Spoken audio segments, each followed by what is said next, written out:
अस्सलाम वालेकुम गाइस। आज हम शुरू करेंगे ऑर्गेनिक केमिस्ट्री। ऑर्गेनिक केमिस्ट्री का जो ये वर्ड ऑर्गेनिक है ये निकला है ऑर्गेनिज्म से। यानी बहुत पहले एरिस्टोटल ने कंपाउंड्स यानी जो यूनिवर्स था उसको उन्होंने मिनरल किंगडम, जिसमें कंपाउंड एलिमेंट, एनिमल किंगडम और वेजिटेटिव किंगडम में तकसीम किया था। फिर बाद में जो वाइटलिज़म वाले आ गए तो वाइटलिज़म वालों ने फिर क्या किया, वाइटलिज़म वालों ने इन मिनरल किंगडम को दो में डिवाइड किया, ऑर्गेनिक और इनऑर्गेनिक में, कि कुछ कंपाउंड मिनरल कुछ ऑर्गेनिक है ORG और कुछ इनऑर्गेनिक है। उन्होंने कहा कि कुछ ऑर्गेनिक है और कुछ इनऑर्गेनिक है, कुछ इनऑर्गेनिक है।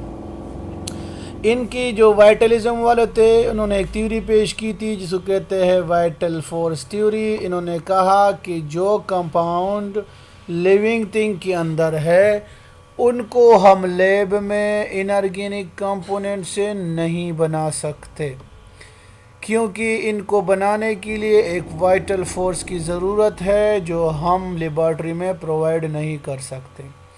तो यहाँ से ऑर्गेनिक केमिस्ट्री की स्टार्ट हो गई कि उन्होंने कहा कि जो कंपाउंड जिससे यूरिया, जैसे यूरिक एसिड, जैसे कार्बोहाइड्रेट, प्रोटीन, फैट्स, ये हम लेबॉर्ट्री में तैयार नहीं कर सकते, ये सिर्फ़ और सिर्फ लिविंग थिंग के अंदर तैयार होते हैं, क्योंकि लिविंग थिंग के अंदर एक वाइटल फोर्स है जो हम लैब में प्रोवाइड नहीं कर सकते। तो ये तो शुरुआत थी ऑर्गेनिक केमिस्ट्री की। वाइटलिज़म वालों ने मिनरल किंगडम को दो में डिवाइड किया, ऑर्गेनिक और इनऑर्गेनिक में।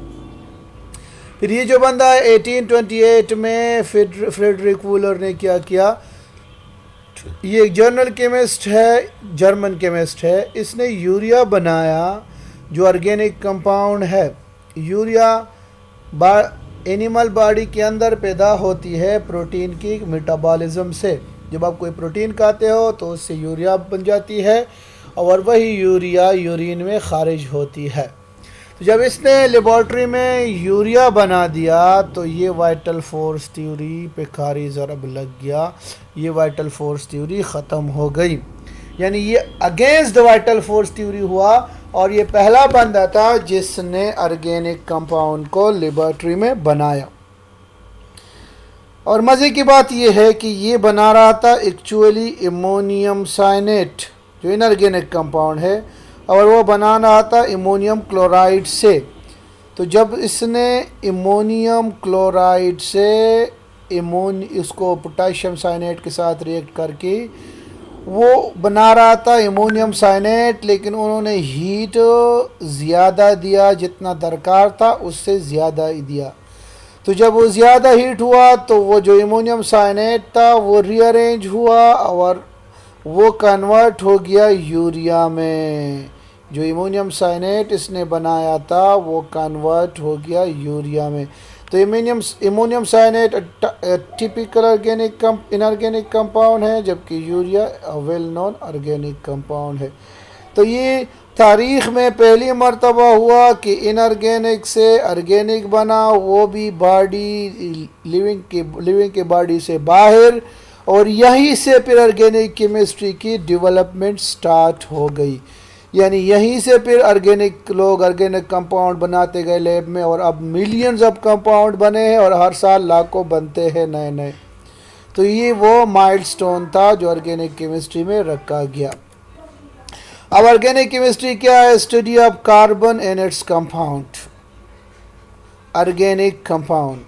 लेकिन फिर यह मसला है कि कार्बन तो कार्बन डाइऑक्साइड भी बनाता है, कार्बन डाइऑक्साइड भी कार्बन का कंपाउंड है, बाइकार्बोनेट में भी कार्बन आपके पास मौजूद होता है HCO3 में।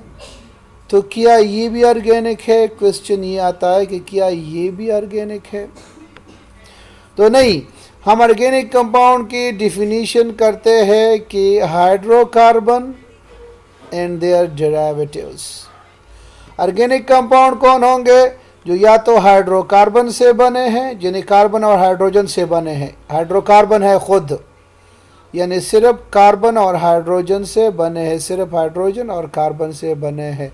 जैसे मेरे पास है CH4 मीथेन, तो ये मीथेन ऑर्गेनिक है क्योंकि इसमें कार्बन और हाइड्रोजन के अलावा कोई नहीं है तीसरा एलिमेंट। और उसके साथ साथ वो कंपाउंड जो हाइड्रोकार्बन से बनते हैं, डेरिवेटिव्स है, जो हाइड्रोकार्बन के बच्चे हैं, तो उन सबको कहते हैं ऑर्गेनिक कंपाउंड। तो ऑर्गेनिक कंपाउंड का डिफिनीशन हो गया hydrocarbon and their derivatives, hydrocarbon and their derivatives are called organic compound. ये देखो, अगर इसका एक हाइड्रोजन में रिप्लेस कर दूँ क्लोरीन पे, तो इससे बन जाएगी मीथाइल क्लोराइड, इससे बन जाएगी मीथाइल क्लोराइड। अब मीथाइल क्लोराइड में कार्बन और हाइड्रोजन के अलावा क्लोरीन भी है, लेकिन ये बना हाइड्रोकार्बन से है। तो अगर इन कंपाउंड को हम देखें तो कार्बन डाइऑक्साइड न खुद हाइड्रोकार्बन है, न इसके अबाव अजदाद हाइड्रोकार्बन है, क्योंकि कार्बन और ऑक्सीजन के मिलाप से बना है। अब अगर HCO3 को हम देखें, ये न खुद हाइड्रोकार्बन है, न इसके अबाव अजदाद हाइड्रोकार्बन है, क्योंकि ये वाटर और कार्बन डाइऑक्साइड से बना है। तो ऐसे कंपाउंड जो हाइड्रोकार्बन हो वो ऑर्गेनिक है, या ऐसे कंपाउंड जिनके अबाव अजदाद हाइड्रोकार्बन हो तो वो ऑर्गेनिक कंपाउंड होंगे।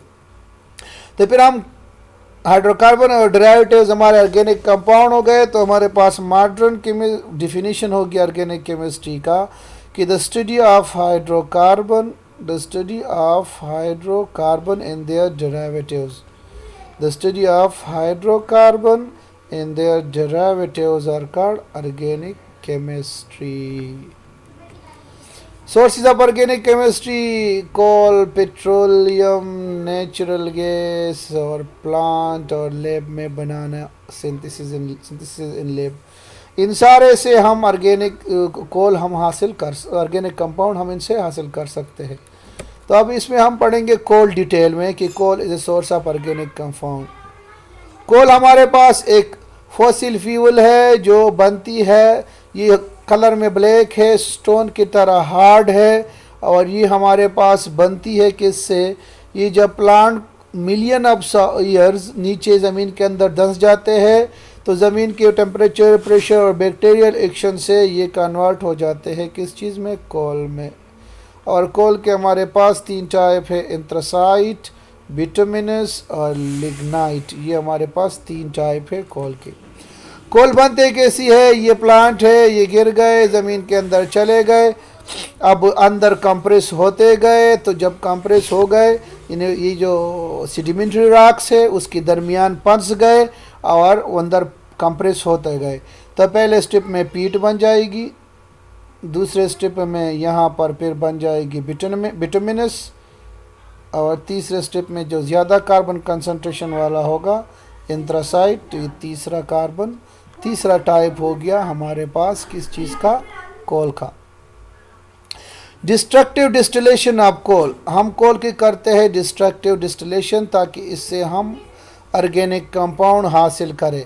तो पहले तो ये समझना है कि डिस्ट्रक्टिव डिस्टिलेशन क्या है। डिस्ट्रक्टिव डिस्टिलेशन का मतलब ये है कि आप किसी ऑर्गेनिक कंपाउंड को हीट दे दो ऑक्सीजन की कम सप्लाई में, तो वो बजाय जलने की उसके अंदर जो कार्बन चेन है वो टूट जाते हैं और नए नए कंपाउंड बनते हैं। तो हम कहते हैं कि डिस्ट्रक्टिव डिस्टिलेशन क्या है? It is the process of heating complex substance like coal in limited supply of air. और जब आप लिमिटेड सप्लाई ऑफ एयर करोगे तो that will break down into simpler substances, वो छोटे छोटे सब्सटेंस में डिवाइड होगा। अब जब हम कोल की करते हैं डिस्ट्रक्टिव डिस्टिलेशन तो हम देते हैं 1000 डिग्री सेंटीग्रेड टेम्परेचर और एब्सेंस ऑफ एयर, हवा बस लिमिटेड सप्लाई, हवा भी मौजूद नहीं है। क्योंकि अगर हवा हमने मौजूद की या हमने अक्सर सप्लाई एक्सिस में कर दी तो फिर कोयला डिस्ट्रक्टिव डिस्टिलेशन के बजाय जलना शुरू होगा, फिर उसकी कंबस्टन शुरू होगी, हमें कोई कंपाउंड नहीं मिलेगा। तो कोयले की डिस्ट्रक्टिव डिस्टिलेशन से हमें डिफरेंट कंपोनेंट मिलते हैं। ये डिस्ट्रक्टिव डिस्टिलेशन का प्रोसीजर है। ये बर्नर है, यहाँ पर आप हीट दे दोगे, या ये कोयला है, अब यहाँ इससे कोक निकलेगा जो सॉलिड फॉर्म में होगा, जो गैसेस है वो इधर आएंगे, तो उससे हमारे पास कोल गैस हम अलहदा करेंगे। कोल गैस के बाद हमारे पास वाटर स्प्रे करेंगे तो हमारे पास लिक्विड अमोनिया और आखिर में कोल टार निकलेगा। तो ये हमारे पास डिस्ट्रक्टिव डिस्टिलेशन ऑफ कोल से निकलेगा। ये देखो, कोल को जब आप हीट देते हो तो ये दो पोर्शन में, एक सॉलिड रेजिड्यू और एक गैसेस। तो जो सॉलिड बन गया वो आपका हो गया कोक, और जो वेपर है उसको कूल कर दिया और वाटर उसके ऊपर स्प्रे कर दिया, तो वहाँ पर आपको एक गैशियस मिक्सचर बनेगा, उसको कोल गैस कहते हैं, और एक लिक्विड बनेगा। उस लिक्विड को मज़ीद कंडेंस करो तो एक अपर लेयर बनेगी, तो उसको हम लिक्विड अमोनिया कहेंगे, और दूसरा लोअर लेयर जिसको हम कहेंगे कोल टार। कोल टार की हम फर्दर करते हैं फ्रिक्शनल डिस्टिलेशन। तो जब कोल टार की आप फर्दर करो friction distillation is the alternative process of evaporation in condensation. आप किसी लिक्विड को हीट दे दो, वो गैस में कन्वर्ट हो, गैस को कंडेंस करो वापस लिक्विड में। तो फ्रिक्शनल डिस्टिलेशन में चीज़ें सेपरेट होती है बॉइलिंग पॉइंट की बुनियाद पे। कम बॉइलिंग पॉइंट वाला पहले चला जाता है, बाद दूसरा, और सबसे ज़्यादा बॉइलिंग पॉइंट वाला नीचे रह जाता है। तो कोल टार की हम करते हैं फ्रिक्शनल डिस्टिलेशन, तो हमें एसिडिक सब्सटेंसेस मिलते हैं, हमें न्यूट्रल सब्सटेंस मिलते हैं, हमें बेसिक सब्सटेंस मिलते हैं। तो एसिडिक सब्सटेंस में हमारे पास फिनॉल है, क्रिसोल है, बेसिक सब्सटेंस में बेंजीन है, टॉल्यूइन है, निप्तलीन है, न्यूट्रल सब्सटेंस में और बेसिक में पायरिडीन और क्विनोलिन है। तो ये हमारे पास डिस्ट्रक्टिव डिस्टिलेशन ऑफ कोल है। उससे देखो हमारे पास इतने कंपाउंड, ये coal gas, ammonia, liquid ammonia और कोल तार, और फिर कोल तार से हमारे पास ये इतने ज़्यादा कंपाउंड बनते हैं। तो आज हमारा था कि हमारे पास लिक्विड, आज हमारा जो टॉपिक था वो ऑर्गेनिक केमिस्ट्री की हिस्ट्री थी, कि ऑर्गेनिक केमिस्ट्री की हिस्ट्री क्या है, और ऑर्गेनिक केमिस्ट्री की डिफिनीशन किधर से आई है, और फिर डिस्ट्रक्टिव डिस्टिलेशन ऑफ कोल था।